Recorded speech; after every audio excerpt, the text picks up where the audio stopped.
I was sitting across from a man who looked me dead in the eyes and told me he was completely fine with the deal. Calm voice, relaxed shoulders, steady hands, perfect poker face, but I glanced down just for a second, and his right foot was bouncing like a jackhammer under the table, pointed straight at the door. I smiled, leaned back, and said, "So what is it about this deal that's actually bothering you?" The silence that followed told me everything. He hadn't said a word. His face gave nothing away. But his feet? His feet had been screaming the entire time. I spent 3 years building a framework for reading body language below the waist, the one zone almost nobody monitors.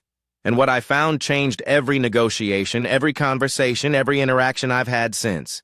Here is that framework, and by the end of this video, you will never walk into a room the same way again. Here is the brutal truth about human deception. When people lie, when people feel trapped, when people desperately want to escape a situation, they spend almost all their mental energy controlling one thing: their face. They manage their eye contact. They rehearse their smile. They modulate their tone of voice. Decades of social conditioning have made us hyper-aware of facial expressions. But that same conditioning left an enormous blind spot from the knee down. Researchers at the University of Hertfordshire found in a 2013 study that trained observers caught liars correctly about 82% of the time when they were allowed to observe the full body. But when they were restricted to only the face, accuracy dropped significantly. Why? Because the face is the actor. The feet are the director. Your feet are the oldest, most honest part of your communication system. The limbic brain, the part that processes raw emotion and survival instinct, has direct influence over your lower extremities. It has been doing this since before humans needed to look trustworthy at a board meeting. Your feet want to run toward what excites you. They want to flee from what threatens you. And they do it automatically, without permission, without your conscious mind even noticing. Most people are completely unaware they are broadcasting their emotional state from the ankles down, every single moment of every single day. Let me show you exactly what this looks like in real life. Picture this scenario. You are at a work event. You walk up to a colleague, someone you need a favor from, and you start talking. They turn to face you, they nod, they say all the right things, but their feet are still pointed toward the group of people they were just talking to, not toward you. That is not a coincidence. That is your brain being told in ancient biological language that this person is not fully present with you. They want to return to that other conversation. They are tolerating you, not engaging with you. Now flip it. You are on a first date. You are talking. The other person laughs, leans in slightly, and without realizing it, their feet rotate toward you, both of them, toes pointing directly at you. That is genuine interest. That is attraction being leaked before the conscious mind has even decided how to feel. Or consider this one. You are in a meeting. Your manager is presenting an idea. Someone in the room seems engaged, nodding, making eye contact, asking smart questions. But their feet under the table are crossed and tucked back behind the chair legs. That is a self-restraint signal. That person has something to say, something they are holding back. Watch what happens when you ask them directly for their opinion. 9 times out of 10, that is where the real tension in the room is hiding. Now here is where it gets uncomfortable. Because this works in reverse too. Right now, today, before you learned any of this, you have been leaking information to every person who knows this framework. Every time you sat in a job interview with your feet angled toward the exit, you were telegraphing anxiety. Every time you stood in a conversation and your feet drifted apart into a wide, grounded stance, you were projecting either confidence or dominance, whether you meant to or not. Every time someone asked you a question that made you uncomfortable and your toes curled inside your shoes without you realizing it, a stress response directly mapped by behavioral scientists, you were signaling discomfort to anyone trained to see it.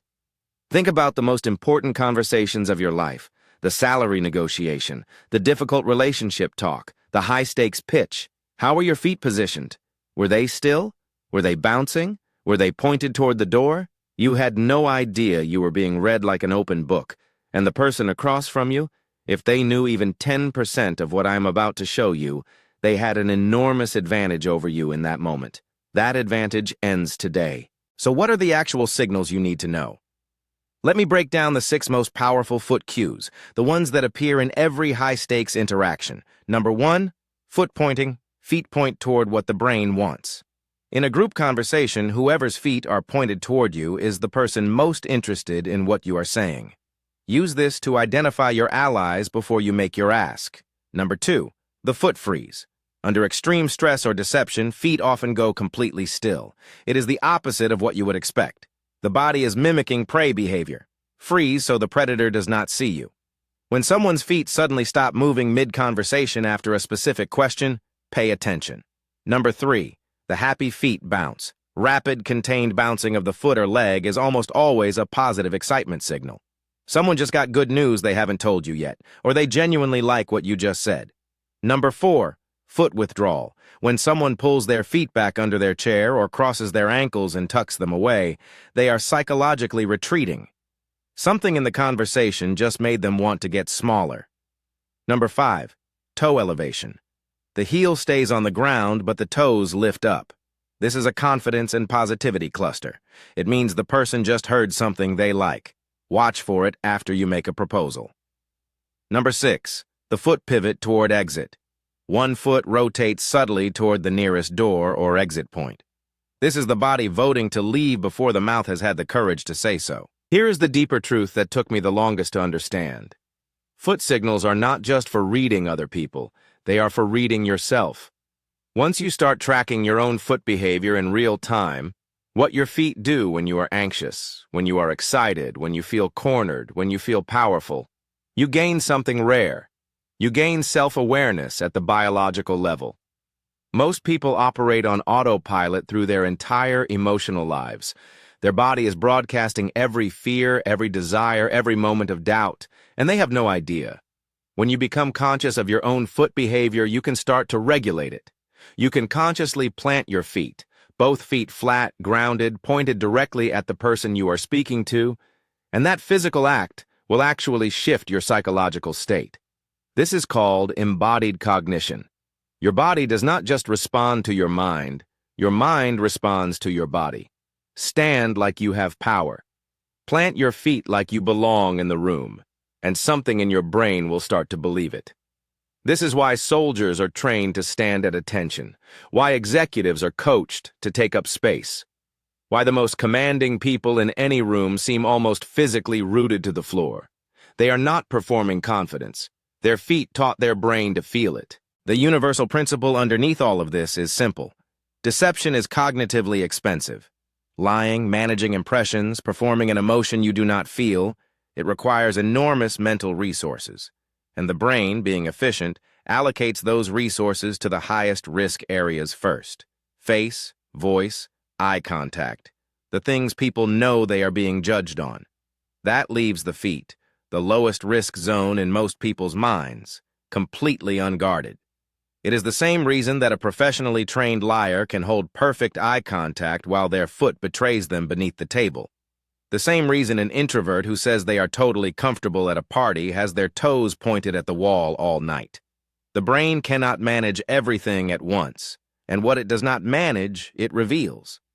This is why intelligence agencies, skilled therapists, top negotiators, and elite sales professionals all eventually find their way to the same discovery.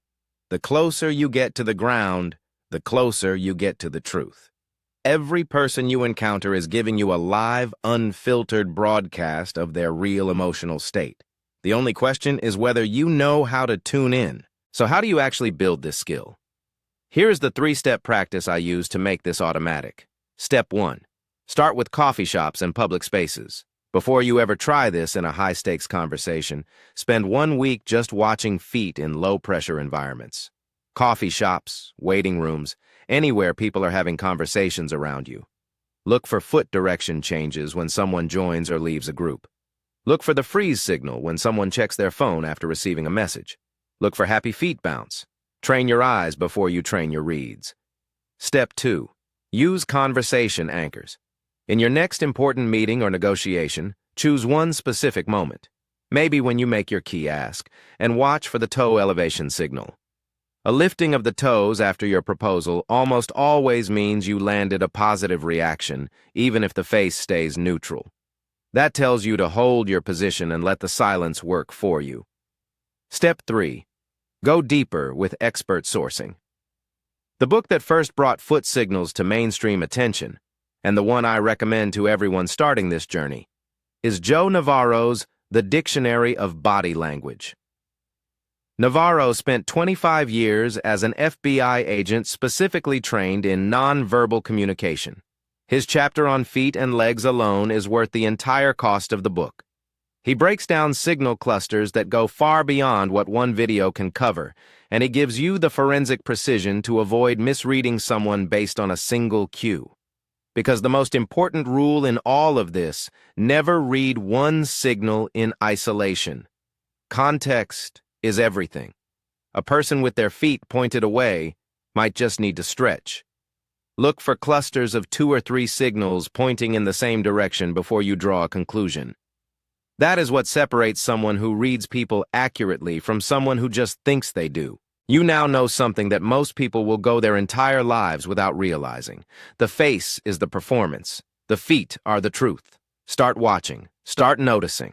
And start paying attention to what your own feet are telling the room about you, because someone out there already is.